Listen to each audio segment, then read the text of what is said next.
Ottawa, it gets so cold, there are sometimes politicians seen with their hands in their own pockets.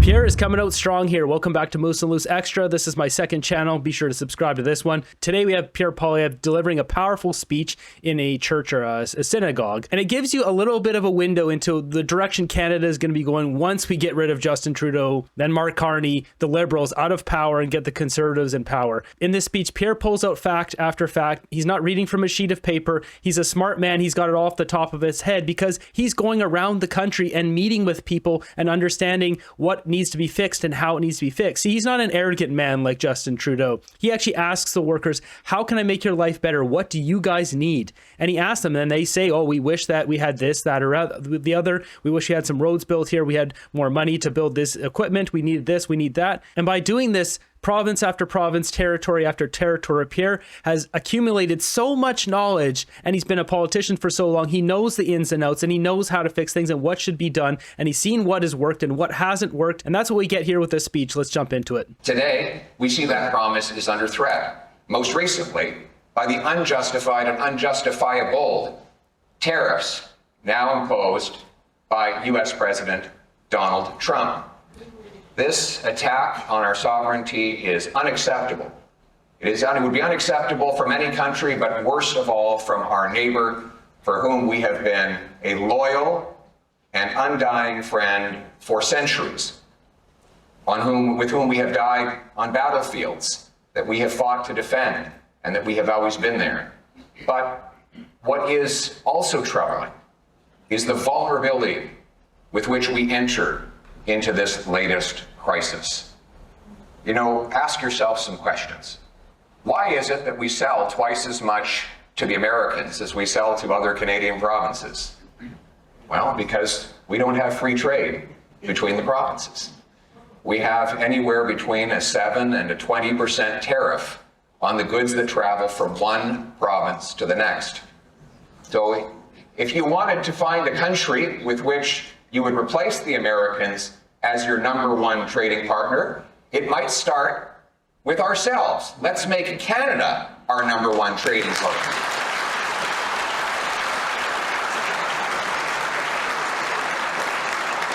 Well, how do we do it? Well, again, the answer is in our hands. It will be politically difficult, even though it seems like a no-brainer, because there will always be a corporation that is protected against competition by a politician and a bureaucrat in each of the provinces that wants to protect their little empire. And that's why we have such difficulty in moving goods from one province to another. Take trucking, for example. We have different trucking rules in each province.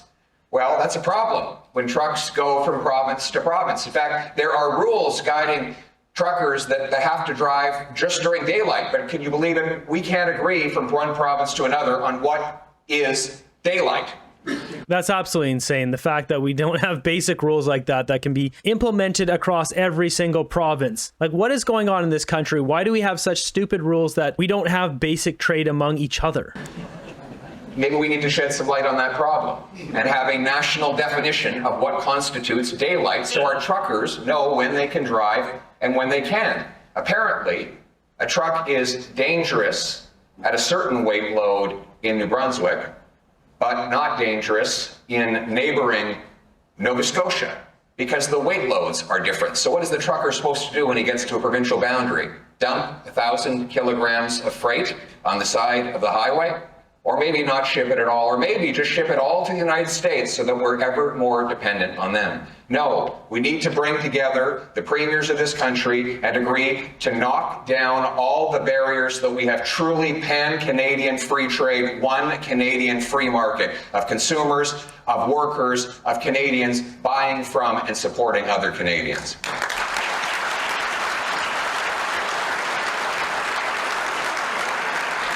The answer is in our hands. You mentioned healthcare, Rabbi. Here we have a healthcare shortage. We have 20,000 immigrant doctors and 32,000 immigrant nurses that cannot work in Canada because there is no way for them to prove their qualifications. When I went and got my eye surgery, I met a technician there who works as an eye surgeon in Dubai. 10 days a month, and then comes back to his family where he works as a technician because we won't license him. Apparently, Emirati eyeballs are different than Canadian eyeballs. I note that the UAE is actually a more developed and advanced country than Canada. He's good enough for them, but not for us.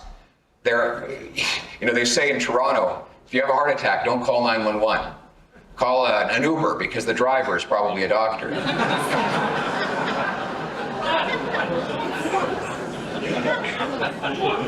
It's sad, but it's true. There's so many professions across Canada that are lacking in people, yet we have those people, but they can't work in them. So 85% of Filipino nurses in Canada can't work as nurses. In the States, they can take a test in a few weeks and prove that they're up to the American standard and get working. We have the solution. The answer, Rabbi, as you would say, is in our hands. We know because we already answered the problem back in 1952 when we agreed on a national standard for the licensed trades. You want to be a mechanic, you take the Red Seal program and test, you prove you can be a mechanic, you get a stamp, you can work anywhere in Canada. Why don't we do the same thing for the professions? A Blue Seal standard, so anyone, including Canadian kids trained at foreign medical schools, can come back, quickly take a test, prove they're qualified, and let's get these thousands of people working in our hospitals.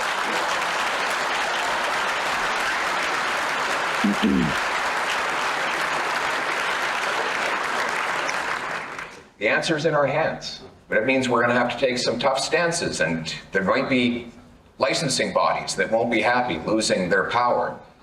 But the answer is for us to take back control of these decisions.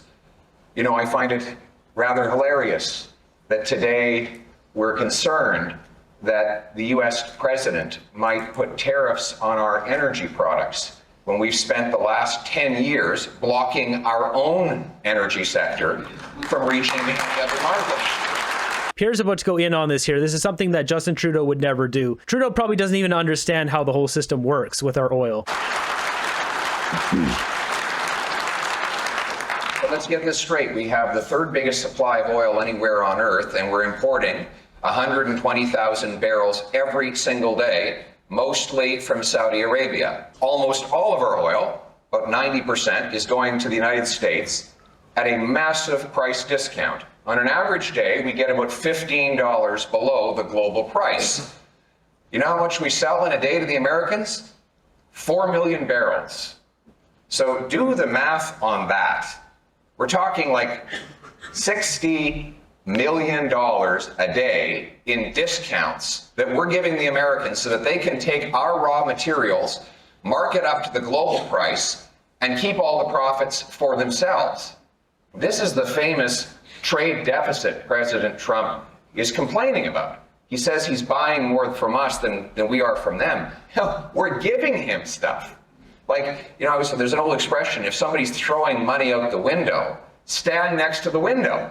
And frankly, that's what we've been doing, because we can't get our product to any other market. We have the 5th biggest supply of natural gas anywhere on Earth, and we don't sell a single cubic foot of it outside of North America, even though the Germans, the French, the Greeks, the Japanese, and many others have said they are desperate to break their dependence on Russia and Qatar.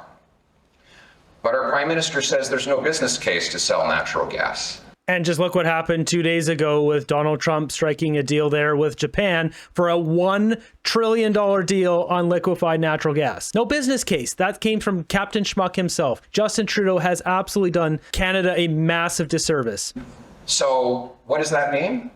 Europe keeps funding Putin by buying his gas. And now they're funding Qatar, which housed Hamas. France signed a 30-year supply agreement with the Qataris, who've doubled their production. Apparently they see a business case. The Americans have built 7 liquefaction plants in the last 9 years, and Canada has not completed a single one. The brilliant Squamish people had to wait 14 years to get licensed to begin building an LNG plant. And Chief Dale, when he took me to the future site, there was an old mill there that had contaminated the location. And he told me the story that his dad pulled him But they went out on the water and they looked over at that mill, and his dad said to him, "Son, you couldn't get hired as a janitor there because they don't hire our kind of people." Now, he is a part owner in the LNG plant that will be completed, and it will be the most environmentally friendly LNG plant anywhere on the earth. It will enrich the entrepreneurial Squamish people, and it will supply the world with clean, green, Canadian liquefied natural gas. We need to do that thousands of times over. But the answer is in our hands. Right now, it takes 19 years to get a mine approved in Canada. So we don't mine lithium, even though we have the 5th biggest supply. We don't export gas, even though we have the 6th biggest supply. We can't supply our own energy, even though it's right beneath our feet. We need to repeal these anti-energy laws and replace them with simplified, fast approval of natural resource projects that will protect the environment, consult and compensate First Nations, but get decisions made so that we can bring home the hundreds of billions of dollars of resource production that will make us independent, self-reliant, and a lot richer. And that's what we're doing.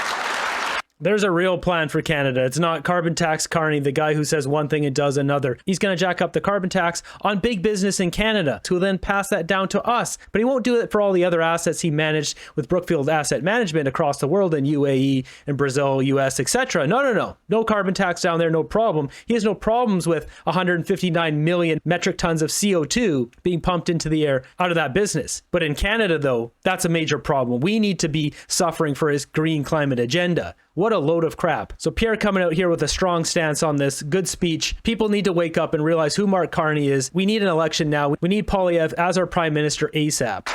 We have the best case for natural gas, and you talked about the environment.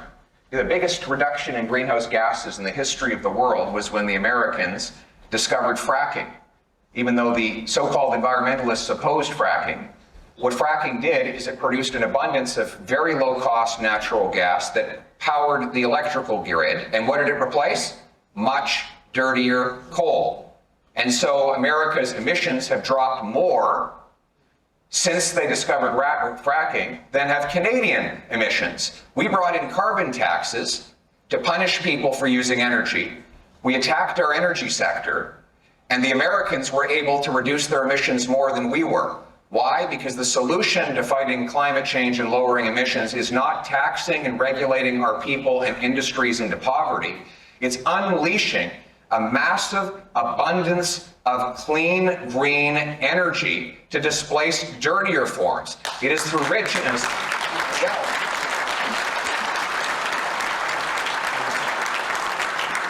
We have the shortest shipping distance. You know how long it takes to get to Asia from British Columbia? By ship, 11 days. From the States, from the southern Gulf Coast, it takes 20 days. We have cold weather. You don't know anything about cold weather here. So this was filmed in Vancouver. No idea. In Ottawa, it gets so cold, there are sometimes politicians seen with their hands in their own pockets.